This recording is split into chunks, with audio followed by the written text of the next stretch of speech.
Well, good morning, guys. Welcome once again to the Chairman Reviews. And today I have a pretty good review lined up for a number of 4Ks that recently arrived. First and foremost is the new Star Trek 4K set of Star Trek the Motion Picture 2, 3, and 4 that just came out. I got this in from Best Buy last week. I know some people who ordered it from Amazon, like Rob, haven't gotten theirs yet, and yeah, so I got lucky with this order from Best Buy. I actually had a 10% off coupon because I used my dad's account, and it's his birthday. So happy birthday, Dad! Thanks for the 10% off. So this ended up being about $70 total, which is not bad for 4 films. So you know, people have mentioned that it's just kind of your standard slipcase. There's 2 discs. Sorry, there's 2 packs, one for the 4K, one for the regular Blu-ray. And so all it is just I don't have the motion picture one because I'm watching that right now, but it's the Star Trek 2. And the thing with Star Trek 2 is that it's the director's cut, which is good because you usually don't get that. Star Trek 3 and Star Trek 4. Now I did have Star Trek 2, 3, and 4 as the trilogy of as the trilogy on Blu-ray, but I haven't had the motion picture since DVD. Actually, I think I have it on DVD. I'm not even sure. It's been a long time. The interesting thing about Star Trek is that probably, as was the case with a lot of people my age, around my age, who got into Star Trek, we didn't watch the motion picture either in theaters or later on video. Probably our first introduction, like with me, was Star Trek 2 because it was 1982. Obviously, the more popular, the more well-known film, and it got onto video a lot. It got played a lot, so it just was the film that more people saw as probably their introduction to Star Trek than the motion picture.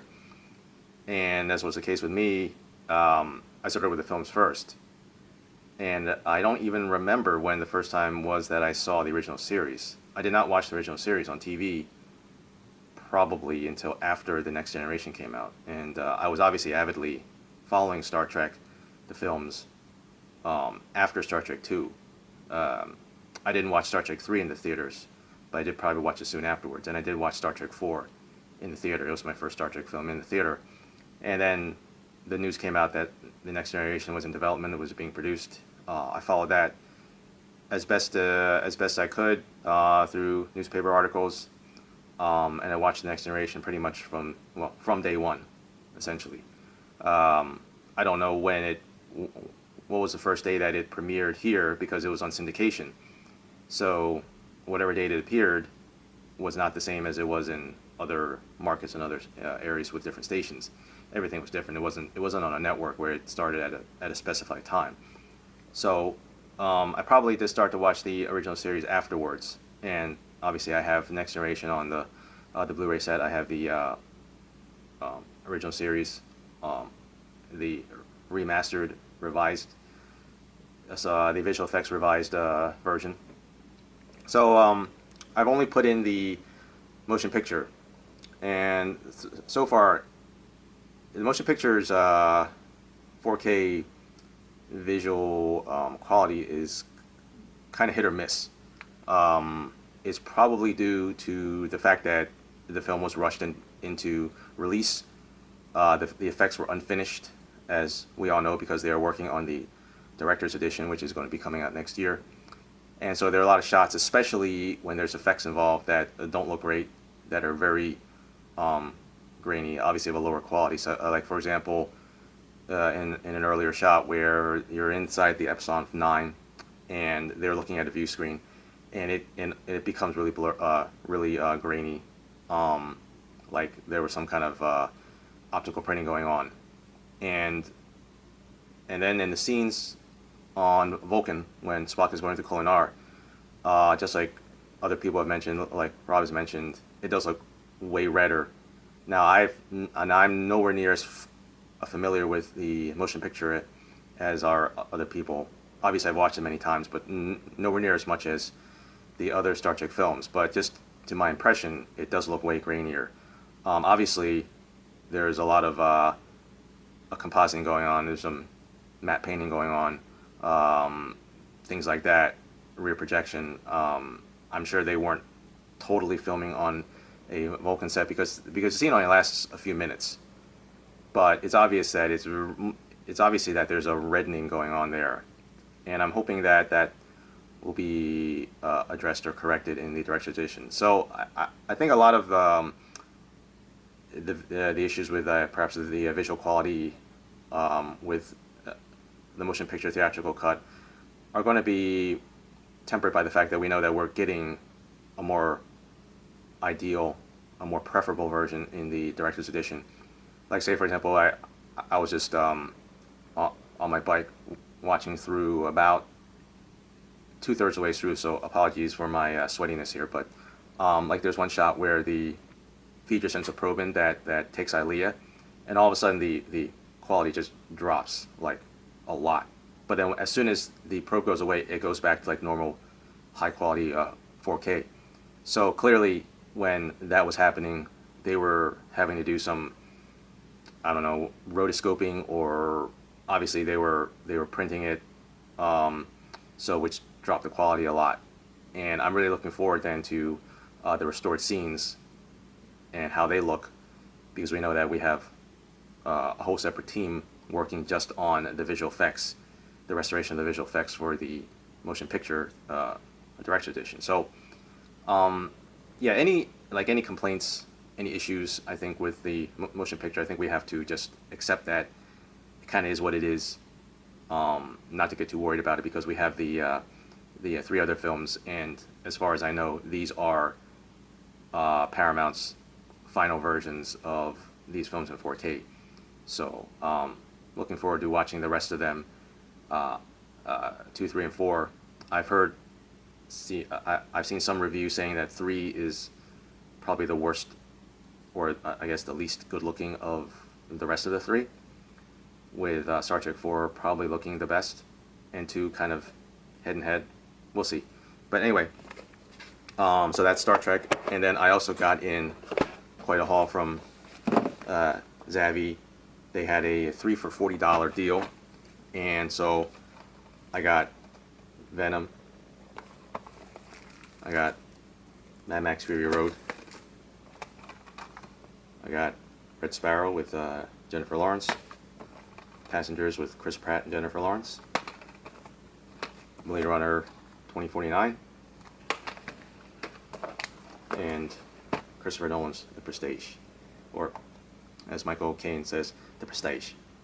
And kind of one of the things that we forget, or at least people kind of under notice, is that a word? Is that Scarlett Johansson was in this film.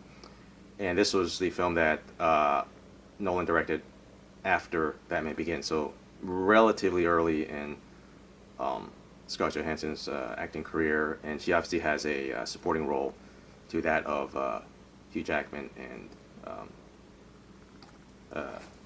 why am I blanking? Christian Bale. Yeah, sorry, it's early. Christian Bale and Michael Caine. And this is the only film of the 6 that I've seen, and it's the one Nolan film that I don't have on disc that I have seen. I haven't watched Memento. I don't have it. I probably should watch it and get it, but I have all his other films. Other than I think that the really early one that he did before Memento. But yeah, in terms of quality, I think we have 4 films that are overall all regarded very highly. Mad Max, obviously, and already a classic of the 2010s in terms of action, and also generally well regarded as a reference for HDR on 4K. The funny thing is, I thought I had this. I thought I had bought this and just never watched it on Blu-ray, but I guess I didn't, because I don't have it. It's just one of those things where I bought like a few movies and I just haven't even opened. Like, I have a Prometheus. I watched that, but I still haven't opened it. Never watched it. I have Gravity. Never watched it. Have it on disc. Haven't opened it. And then I heard it was coming on 4K, but then it's not. So one day I'll watch it, along with all this other stuff that I have. So The Prestige, obviously, we all, we all know Christopher Nolan. Blade Runner 2049. We got Dune coming out. We all know the quality of film that Denis Villeneuve makes. Clearly, this film didn't do as well in the box office as Blade Runner fans had hoped, but it was really through a combination of poor marketing and just generally not understanding how to market this film to the non-Blade Runner fan, and a total misinterpretation of the, I guess, cultural popularity of Blade Runner that led to its, I guess, flopping. But I think most people now have regarded this film as being a really quality entry in sci-fi in the past like 5 to 7 years. Venom, kind of. I think the reviews are kind of mixed. Some people love it, some people hate it. But I hadn't watched it before, so looking forward to giving this a watch. And I know my son wants to watch this, so I'll let you know how that is. I would say the last two films, the Jennifer Lawrence films, are the ones that are probably regarded the least well in terms of quality. Red Sparrow being, at the time, people thinking of it as being kind of like a Black Widow-esque kind of thing, because she's a Soviet agent who's more trained in, I guess, the honey trap kind of operation as opposed to being an assassin. But it's got that similar feel, because there's this school where they send young Russian girls there, and they get trained in the arts of seduction and basically using sex as a method of espionage. I'm sure they learn other things as well, but mainly that's the point. Passengers, not very well regarded. There's really not any pedigree in terms of the filmmaking involved. Obviously, the main draw is the stars, Chris Pratt and Jennifer Lawrence. The scenario seems interesting. I mean, it's definitely like a very sci-fi scenario. It brings up a lot of moral questions as to, wow, we're supposed to be asleep for 90 years, and now we're going to be dead before the ship even gets to the place. So what do we do? But then they realize that the ship's in danger, and they have 5,000 people who are still asleep in hibernation that they have to save.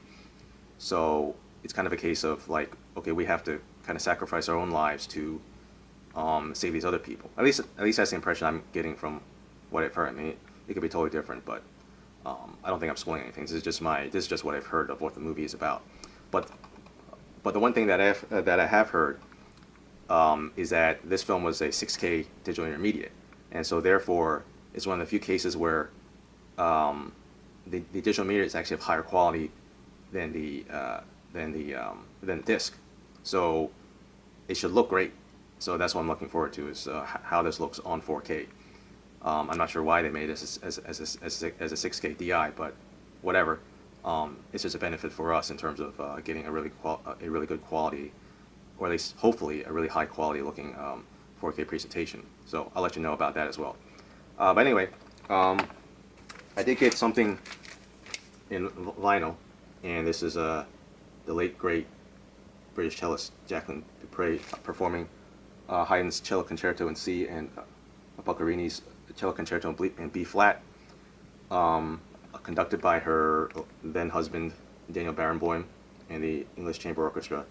And I actually don't remember if I'm not sure if they were married at the time, because this was in 1967. This was recorded at Abbey Road, 1967. Abbey Road. You know who else was recording there at that time? It was obviously a very heady time for music. They got married in the middle of 1967. She was only 22 years old, and she was like this cello genius, if you will. But unfortunately, her career cut short at the age of 28 due to complications from multiple sclerosis, and then she died at 42. So tragically, her life and career were cut short. But anyway, that's what I wanted to let you guys know about, and as I watch these films, I will give you further reviews. So anyway, have a good one, and I'll talk to you later.